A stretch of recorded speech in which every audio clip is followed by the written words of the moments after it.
100.5 FM. Get ready to feel the beats that's about to get down.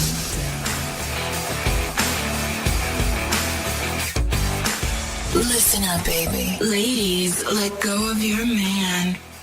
You're listening to the ladies' favorite DJ. Bringing you the best in hip-hop and R&B. You're getting busy? Are you ready for something new and hot? This is 100.5 FM, your Alagan Radio.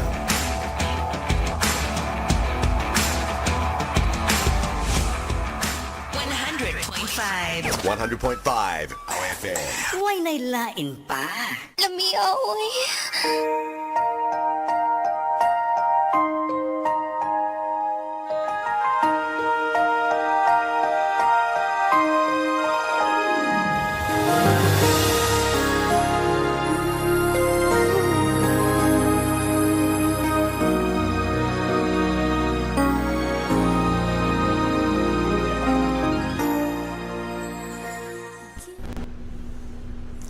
Abyan may ngaga dira sa imo kag welcome gid sa aton nga palatuntunan ang Ilonggo Daily Light from God's Word radio broadcast.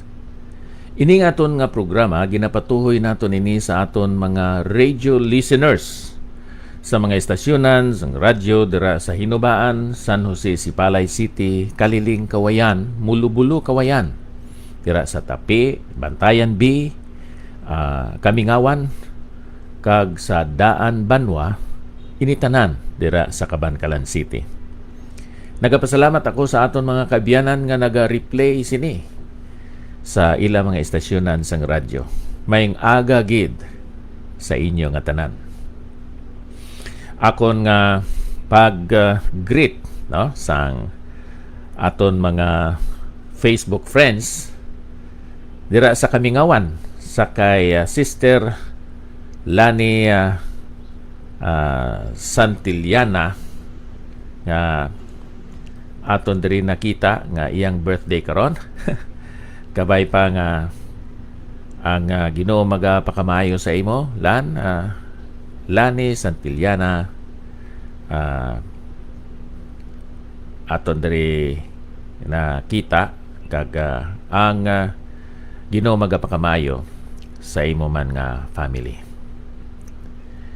Now, sa aton nga pagpamalandong karon sa pulong sa aton Ginoo, diri sa ginsulat ni Juan sa Hunang Juan Kapitulo 2, versikulo, sugod sa versikulo 18, 20,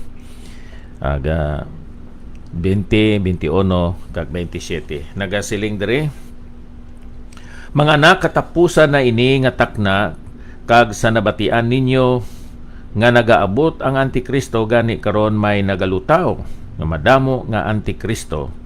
Busa na kay balo kita nga amuna katapusan nga takna. Nagalin sila sa aton apang indi sila taga-aton. Kay kon sila taga-aton, nagpadayon kung tani sila kaupod naton.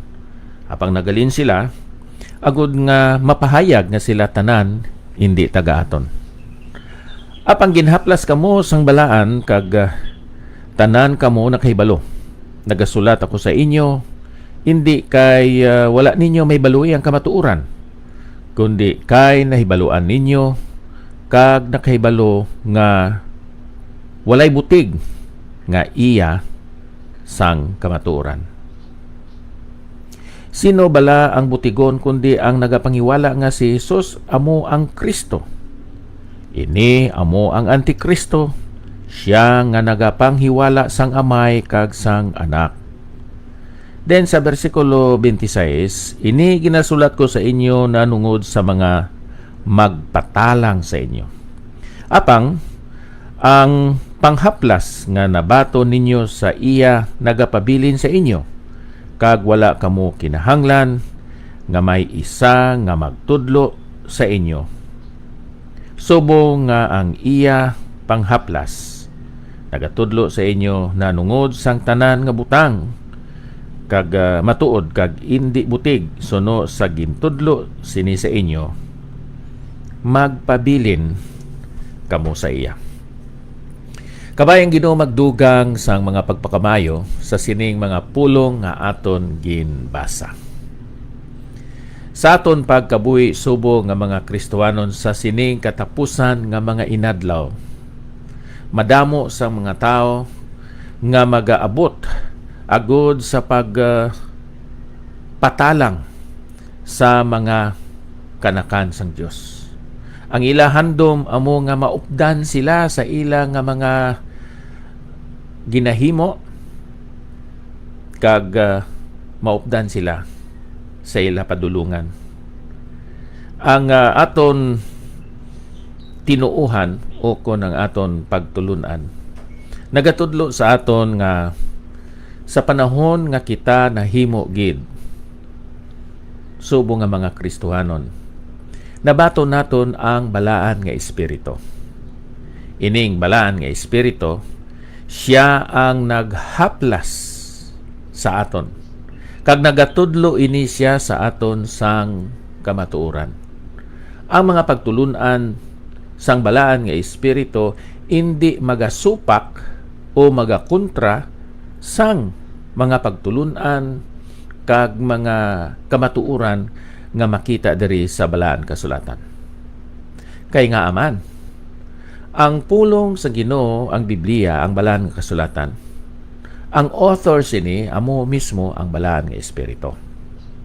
Ang mga nagsulat sini mga tao, oo, sila mga makasasala, pero sila nakaangkon sang relasyon o kung kaangtanan dira sa Dios. Kag ang balaan nga espiritu amo ang nagkontrol, nag-empower, naggiya, nagtudlo sa ila sang mga pulong nga ila pagagamiton agod sa pagpahayag sang pagtulunan o kon kamatuoran. Busa ang balaan nga espiritu abyan, hindi siya magtudlo sa mga butang nga supak, sukwahi, o posisyon sa mga pagtulunan nga ari diri sa balaan kasulatan. Kay siya lang man ang author, siya lang man ang ginhalinan ang tuburan sa sining nga mga kamatuoran. Karon ang balaan nga espiritu sa panahon nga ikaw nagbaton kay Kristo Jesus, imo man mabaton ining balaan nga espiritu. Kag ang balaan nga espiritu nagadala ini siya sang kabuhi nga walay katapusan, ang kabuhi ni Kristo Jesus. Kag ini nga kabuhi nga ginpaambit ni Ginoong Hesukristo, amo ini ang kasulbaran sang problema sang tao nga mo ang espirituhanon nga kamatayon. Kay balikon ko diri abyan, ang tao nga makasasala may duha ka problema. Ang una, amo ang sala. Ang kasulbaran nga ginhatag sang aton Ginoo amo ang kamatayon kag ang paglubong ni Ginoong Hesus. So na-solve ang problema sang tao nga amo ang sala pinaagi sa kamatayon ni Ginoong Hesus. Kay ang bayad sang sala kamatayon. Hindi bala? Ikaduha nga problema sang tao amo ang espirituhanon nga kamatayon, spiritual death. Kag ini ginsolve sang Ginoo pinaagi sa pagkabanhaw ni Ginoong Hesus. Inang resurrection life ni Ginoong Hesus. Amo ina ang ginahatag sang balaan nga espiritu sa isa ka makasasala nga naginulsor siya mga sala kag nga nagbaton kay Kristo Jesus. So ang balaan nga espiritu sa panahon nga siya magasulod sa isa ka tao nga nagbaton kay Kristo Jesus, nagadala siya sang eternal life. Kag inang eternal life sa pagkamatod eternal. Hindi na bawi-bawion. Hindi na mawala o kon madula kay saad ini sang Ginoo. So sino ang nagasustener, nagamintinar sa sini nga kaluwasan kag kabuhi nga wala sang katapusan? Si Ginoong Hesus. Kag ang balaan nga espiritu.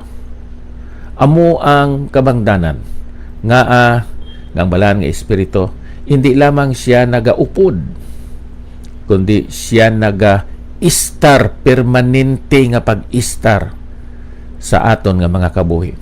Siya, sa English, naga-indwell sa aton.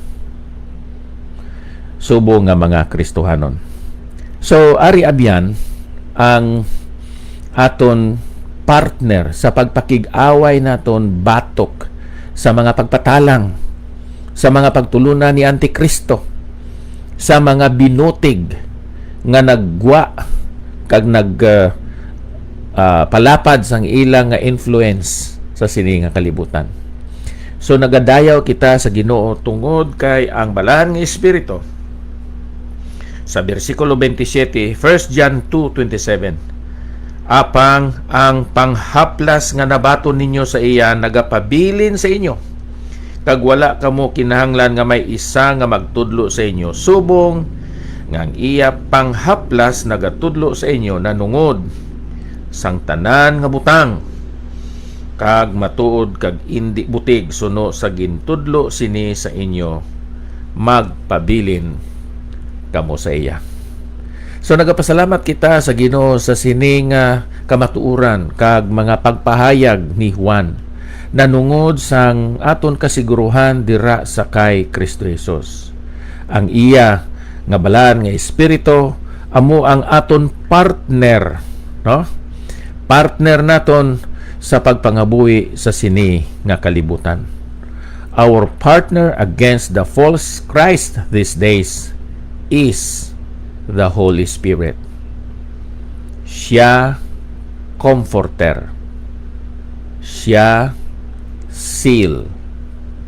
Siya ginatawag diri earnest or down payment, deposit.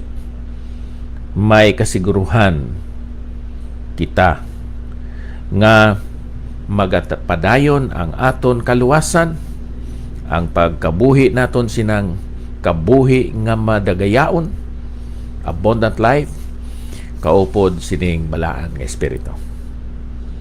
Madamo gid nga salamat abyan sa imo nga pagsunod sining aton kada adlaw nga programa. Halin pa diri sa Bay City Fellowship Baptist Church, ako si Pastor Ipafrasakar. Nagapasalamat sa inyo pagpamati. Hasta lang kita diri Nairel, salamat sa imo nga pag-replay. Mayong aga sa kay Sister Sharon Guerra, Belen Eba, kag sa kay Evangeline Subad. Ang aton nga programa nahimo nga